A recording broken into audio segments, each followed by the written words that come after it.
Joining us now on the Volkswagen Dealers Expert Hotline is the heavyweight champion of the world, WBC belt holder, Deontay Wilder. Deontay, thanks for taking the time. Are you there? Yes, I'm here at any time, no problem. Okay, we appreciate you joining us. I'm sure you've heard that Tyson Fury Instagram and what he said there. What's your reaction to it? Well, that just let me know that he's thinking about the fight, that he's keeping his mind, on the fight.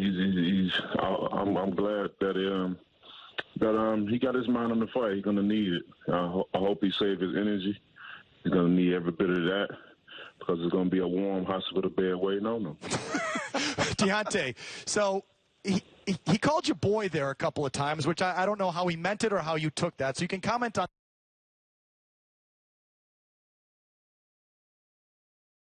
I don't take heed to none of it. It's all talk.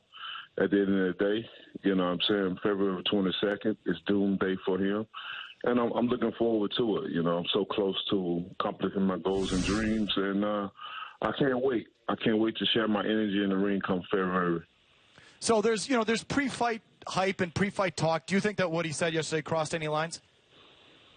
Not for me. It's nothing that he can say can cross a line for me. My mind is already made up what I'm going to do on the night of the fight. And I can't wait to display my talent among the thousands that's going to be in the arena and the millions that's going to be watching. So, he can do what he wants, say what he please. It's freedom of speech. He have the right to. But his action, he will have to suffer the consequences behind his action. So, Deontay, I'm sorry, we spoke with you actually out at the Super Bowl last year, and since then I know you fought Luis Ortiz here within the last couple of weeks, knocked him out. I want to ask you just a quick question before I ask you what I really want to get to, which is, are you at all a fan of the sport? And when I say that, did you watch it as a kid? Did you watch other fighters historically? Well, where I came from, it was all about football. Basketball. I'm from Tuscaloosa, Alabama. So, as a child, that's all we saw, and even as things like that. But along in my adult life, things has changed. We didn't get an opportunity too much younger to see, different things, to see boxing. I'm a pastor kid, and there's a lot of things that went on in the house. We were sheltered from a lot of things, and I rarely ever saw boxing, and different events that was occurring in boxing. So, a lot of things, especially when they're dealing with the history, I had to go back up on and look up certain things and certain fights and certain history of it. You will see it come on, on TV, classic fights, or different things like that. So, yeah. I'm not one of those guys that was privileged to be able to box at a young age and know different things about boxing as a younger age. My lifestyle, it all was different. So this is the reason I ask you, because, anybody that's ever had any interest in boxing has seen that, there was a thing on ESPN years ago, it still is, Mike Tyson's greatest hits. And after the fight with Ortiz, whom you knocked out in the 7th round, my question to you is, have you ever hit a guy harder than you hit Ortiz to knock him out? I hit Ortiz pretty hard there. Man, the way it looked, it was amazing to see that his face and his hair was wet, and when I hit it, it's like all just dried in an instant.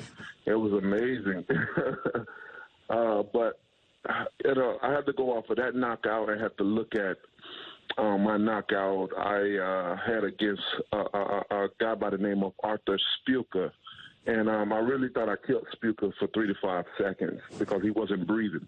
It wasn't no deflated, inflated of chest, where we could see where he was inhaling and exhaling with his breath. And I really thought I killed him. And his girlfriend came over, and she said, Arthur, no, Arthur. It was like a real movie was going on. And when Arthur heard his girlfriend wake, it's like his eyes just cracked open, and I was like, "Oh, there he is," And and I think that one was the hardest. I'm not stepping away. Things was looking and stuff. I can tell you the feeling, the structure of that bone, the structure of the bones in their face to my fist, I can tell you that it was two different feelings for sure. You know, with Buka hitting him, it felt like I was cutting a slice of hard cheese. With Ortiz, I didn't feel nothing at all. So it was two big difference in that knockout. You know, it's a beautiful thing to be able to be an artist at what you do. You know, I'm an artist at knocking guys out, and just to have the experience of the different feels of when you're hitting a man and his body on the canvas.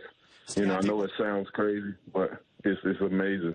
Sorry, it is Deontay Wilder, the heavyweight champion of the world WBC title belt holder. So, you know, Bazile didn't fare too well with you either, Deontay. That was a pretty devastating knockout as well. But outside of that fight, and this is what I want to ask you, we're fans of you, we're supporters of you, I'm rooting for you in this fight in the heavyweight division. But I got to be honest with you, I've gotten a little concerned with some of your recent fights. You were behind Ortiz here when you knocked him out. You were behind Fury when you knocked him down in the last round. You were behind Ortiz the first time you fought him. I think 3 of your last 4 fights, Deontay, you've been down in the first 4 or 5 rounds, maybe more. And what do you think's going on there? Have you gotten more conservative as you've gotten older here? Are you feeling guys out? Am I wrong about that?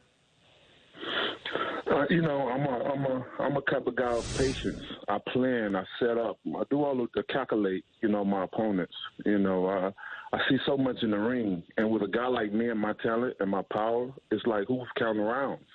You know, not me. You know, when you have a devastating knockout, you're not worried about losing or winning rounds. It's a 12-round fight in my eyes, in my head. So that's what I'm looking. I'm looking forward to 36 minutes. And so I'm allowing my opponent to enjoy every bit of the minutes and the seconds that's rolling off of that clock. Because like I always say, I don't know when it's coming, but it's coming. And when it comes, bam, baby, good night. Cannot blink with Deontay Wilder. You have to be perfect for 12 rounds. I only have to be perfect for 2 seconds. Can you afford to do that against Fury again? Because you know he wants to go the distance again, and he wants to box, and he doesn't want that thing. You would have lost the last time if you hadn't knocked him down at the end of that last round. Can you afford to do that again? I can do whatever I want, you know. I can definitely do that as well, again as well. You're going to get hit in 36 minutes. You're going to get hit, you know, no matter what. And at the end of the day, it's all about what the judges say. When I go back and look at a lot of these fights, I go back and question. I'm like, what? You know, a lot of people say I lost this and lost that, but where? You know, a lot of fights, I'm like, where you see me losing rounds at? Where?